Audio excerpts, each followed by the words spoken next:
Hi guys, good morning. Welcome back to my YouTube channel, Kaputol Soy Vlog mga kaputol. Ang video natin mga kaputol for today, kung nakikita nyo po yung mga nakapila na yan, yung mahabang pila, ayan po ay kukuha ng financial assistance ng SWA po, ng PDAW, po, yan po ay mga PWD.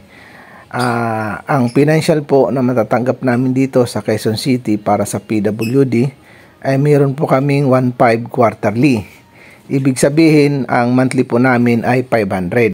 At sa mga PWD ng residente ng Quezon City, at kung alam nyo na kailangan nyo ng financial assistance at kailangan nyo po ito, maaari po na mag-apply po kayo upang sa ganon ay ma-avail po natin ang mga pribilehiyo na ibinibigay ng ating lokal na LGU. Yan nga po, kung mapapansin nyo, napakahaba ng pila.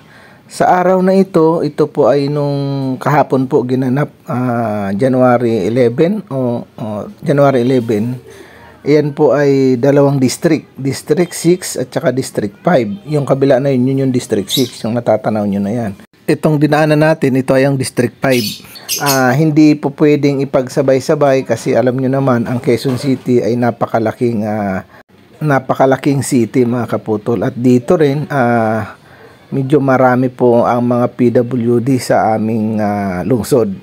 Muli po mga kaputol, lilinawin ko po, dito po sa amin sa Quezon City ay mayroon po kaming monthly allowance mula sa PDAW o sa PWD. At ito po ay under din ng SWA.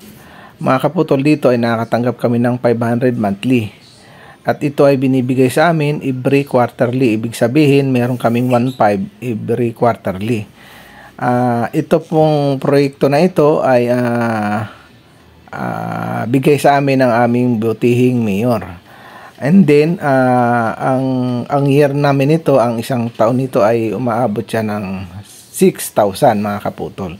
Hinati siya sa every quarterly nga ang bigay. Kaya kung sino po ang sa palagay nyo na PWD ka at nangangailangan ka ng financial assistance, pwede ka pong mag-avail dito o mag-apply sa office po ng PDAW mga kaputol. Ayun po, kung ikaw ay first time na mag-apply dito sa ating programang ito sa SWA, sa PDAW, ang kailangan mo lang po dito, unang-una ay ang iyong PWD ID. Pangalawa, hihingi ka sa barangay ng barangay indigency na naka-address sa SWA. Ang sasabihin nyo po, ito ay ang financial assistance ng PWD.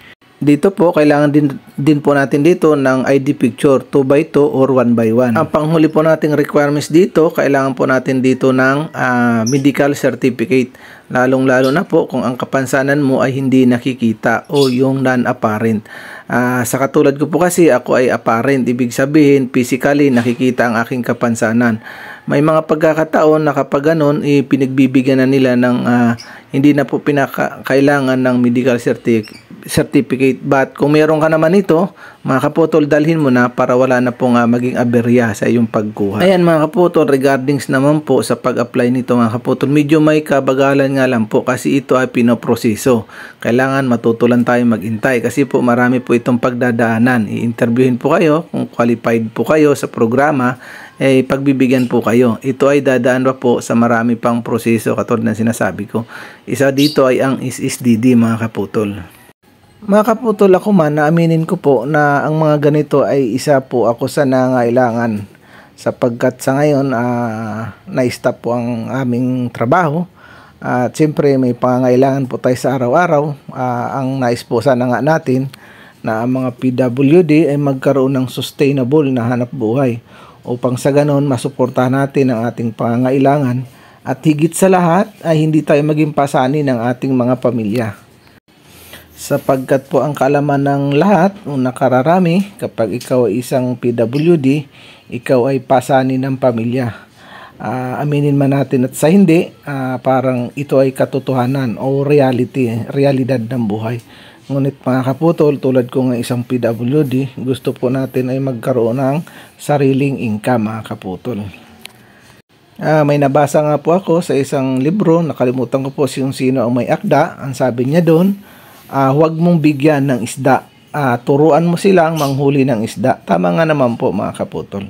hindi naman po kami umasa talaga hanggat maaari sa mga ayuda. Hanggat maaari, meron kaming mga proyektong pagkakahanap buhayan para masuportahan ang aming mga maintenance na pangailangan sa araw-araw, pagkain, damit. Siyempre, may mga pamilya kami, pag-aaral ng aming mga anak, renta ng bahay, bayad sa kung saan-saan, mga kaputol.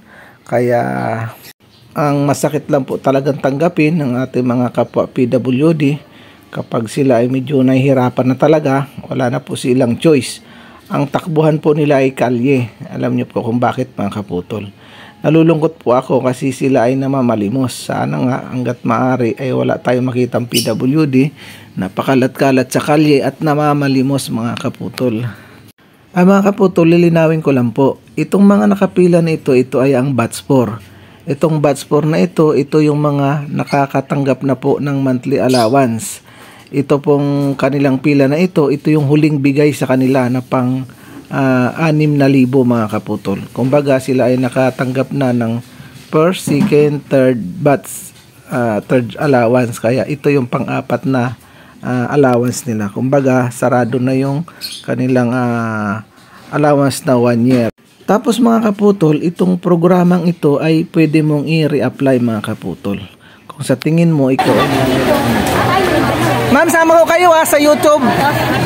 Ma'am, pwedeng ma-interview ng konti? Okay po. Ma'am, kumusta naman yung financial na ibinigay sa atin ng SWA? Okay naman po kasi nagagamit po pang therapy niya po, tapos sa PCMC. Kasi tuwing 3 buwan po ang follow-up namin ng follow-up sa PCMC. Meron din tayo dyan, ma'am, mga therapy. I-avail nyo po para sa SWA. Sa under pa naman po sila ng kabahagi. Opo, opo. Ma'am, sa palagay mo, malaki ang may tutulong nito para sa atin, sa sektor natin, ano? Opo, opo. Kasi kagaya nyo nga, yung sinasabi ko nga po doon sa minsan may bayad po kasi kami sa PCMC. Opo. Minsan naman po wala. Kaya yung po ang ginagamit namin sa kanya. Bali nagpapa-therapy lang po siya sa Servan. Doon po siya nagpapa-therapy. Okay, yun. Yun po. Bali, ngayon po dapat therapy po namin. Ngayon hindi po kami nakapag-therapy na nandito nga po. Ayan, ma'am, magpasalamat tayo sa ating butihing mayor. Maraming salamat po, butihing mayor po, Joy Belmonte. Sa head natin, kay Ma'am Debbie. Yes, Ma'am Debbie. Ayan si Ma'am Debbie, oh. Ayan. Ma'am, ano nga pong name niyo, ma'am? Mary Jane Manulot po. Mary Jane Manulot, si ma'am. Ito po yung kanyang anak. Ayan, thank you, ma'am. God bless po. Ingat po kayo. Ayan, ma'am, thank you. Ingat. Ayan mga kaputol, dumiretso na tayo sa office ng PDAW. Ayan, kung nakikita nyo, napakaraming tao mga kaputol. Alam nyo kung bakit, January kasi ngayon, maraming mag-a-avail ng mga katulad yan. Ang pakay ng karamihan dito ay kumuha ng movie pass.